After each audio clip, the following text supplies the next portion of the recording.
Andy, and I am a grateful, recovering drug addict who believes in Jesus Christ. Hey, Brandy. I'm sharing a story with you tonight. This is the first time I'm sharing it, so I'm just a little bit nervous, but I'll be okay. Okay. Everyone carries a story, but not every story carries the weight of survival, strength, and the kind of endurance that turns ordinary people into walking miracles. This book is the journey of a woman who walked through storms, heartbreaks, triumphs, faith, love, rebuilding, losing, and rising again.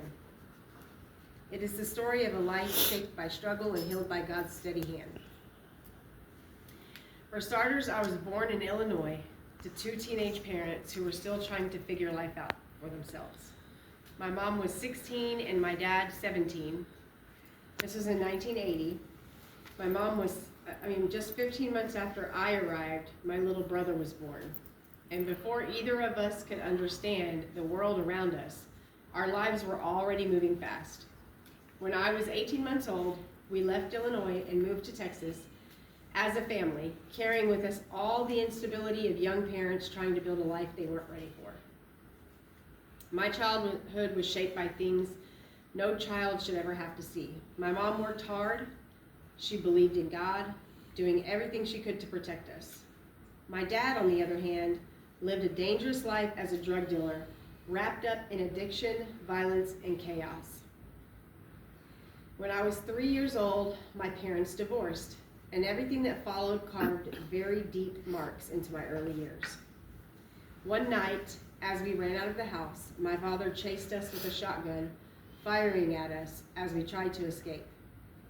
Before and after that moment, he would come home drunk, violent, angry, breaking everything he touched every single night, including the people that loved him.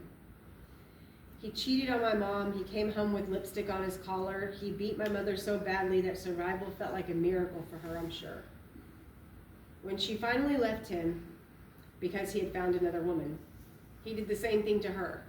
Violence followed him everywhere that he went. And every woman he ever loved paid the price. My father's world didn't just bring violence, it brought addiction straight into my childhood. He introduced me to marijuana and alcohol when I was only 5 years old. At an age when children are supposed to be learning how to play and dream, I was being shown drugs and dysfunction. By the time I was 14, I had been introduced to cocaine by my father, and at 15, he introduced me to methamphetamine. These were lessons I never asked for, never wanted, and should never had to carry. But even in the middle of all of that, life taught me things about survival, about the kind of woman I was determined to grow into. I just knew when I became an adult that I would be nothing like them. My mom, weak, not wanting to leave my dad, violent, abusive, a drug addict. So I became a mother at 18 years old. My son Canaan was born on May 28, 1999. His father was 21 and I was 18. And much like my own dad, my son's dad was a drug dealer, a womanizer, a liar. But ironically, I had become the violent one, carrying the chaos I grew up with into my relationships. We stayed together for 6.5 years, living in a pattern of addiction, heartbreak, and broken promises. During one of my son's dad's stints in rehab, I got pregnant by another man. I tried to hide the truth, but one night when we went out to do cocaine while my daughter was 5 months old, the truth finally came out and our relationship ended.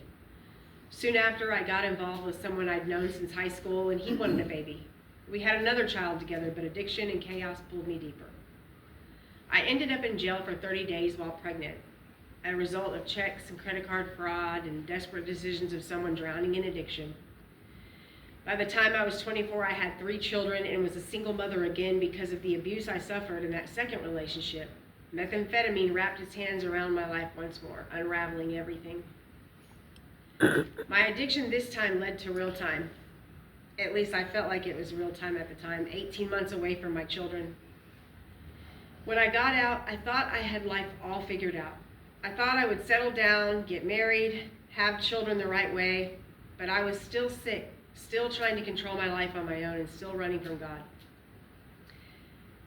I met a man in a bar, and we got pregnant.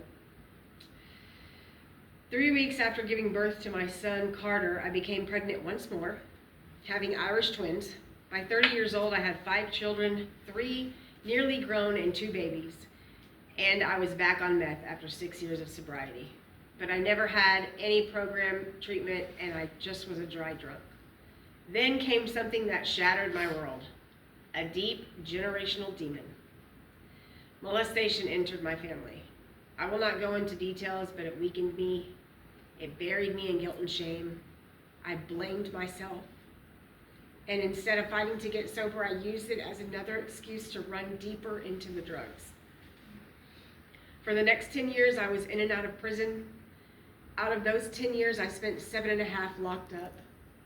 Possession of fake IDs, possession of drugs, paraphernalia, breaking into people's houses. When I served 3.5 years straight, finally, I thought change had finally come. But when I came home and learned that while I was gone, my daughter had been brutally molested and raped the entire time I was incarcerated, something inside me broke again. I wanted to be sober.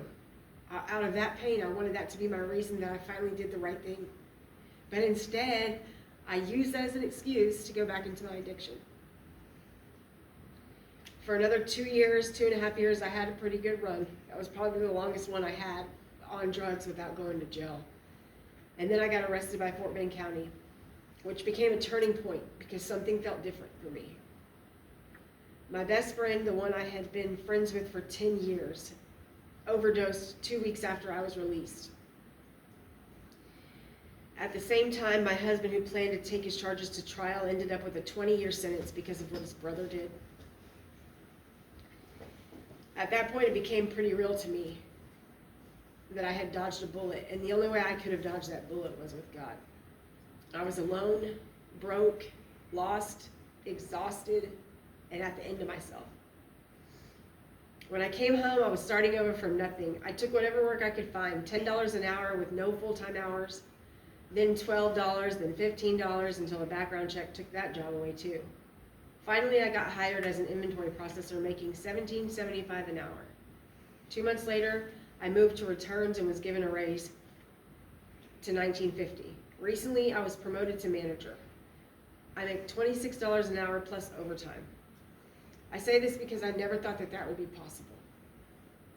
But even with work improving, something inside me was still hurting, still empty, still searching. Everything changed when I realized the truth. I could not do any of this without God. I had reached the end of my strength. My way had only led to destruction, and for the first time in my life, I cried out with my whole heart. God, I've really messed things up.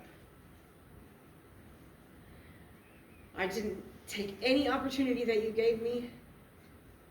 I cannot do this without you, God. Please fix this, whatever it takes. Whatever it takes. I had prayed this prayer one other time, actually, and the very next day I was arrested and spent quite a bit of time in prison.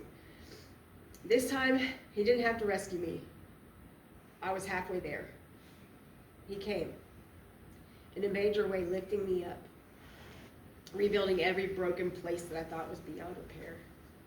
My children didn't want to speak to me, my adult children, because I've been in prison and away from them for so long.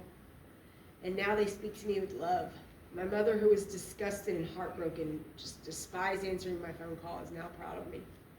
My life that was once chaos is stable. God's word in Joel 2:25 says, I will restore the years that the locust has eaten. For so long I had no idea what that meant, but now I know. It means that no matter how far you fall, God can reach you. He can restore you. Nothing is beyond his ability to rebuild. Grace really does run deeper than shame. Love came in seasons, some sweet, some painful, but all taught me lessons. The loss of it taught me what love couldn't. Every heartbreak, every moment I had to stand up, became part of the person I was becoming. I learned that love can break or rebuild you. One of the greatest gifts God restored to me was love in a new and unexpected way. Meeting my husband brought a healing and stability I had never known before. He has a 16-year-old son who loves the Lord with a sincerity and passion that inspired me deeply. Watching this young man love God so openly feels like witnessing redemption growing right in front of me. My husband himself has turned away from his old wicked ways and returned fully to God. The Lord restored us, our hearts, and the foundation that we stand on together. Now we live as a three-stranded cord, woven together in a bond not broken. Our blended family has become one of my greatest blessings. My stepson loves me and adores me, and I love and adore him just the same. My daughter loves my husband, and together we've built a family where love, faith, and unity grow stronger every day. God has given us something beautiful, something whole. I hope that my story shows that survival is still a victory, healing is still possible, and strength can still rise after the hardest seasons. I want my life to remind others that God is present even when the path is painful. My story still continues. Every day adds another sentence, another blessing. This story is only the beginning of what God is still doing in my life. As God's grace has written itself across every chapter of my life, may faith be the ink I leave behind, so that when I am remembered, it is the same way He is, with grace on His name and faith on mine. During one of my times, whenever I was incarcerated, my father passed away, and I thought to myself, what would my tombstone read right now for my children? What kind of legacy would I leave behind? And I realized I didn't want it to say what it was going to say then. I wanted to say, was a loving wife and mother. And that's what my epitaph would say today, if I die. Thank you.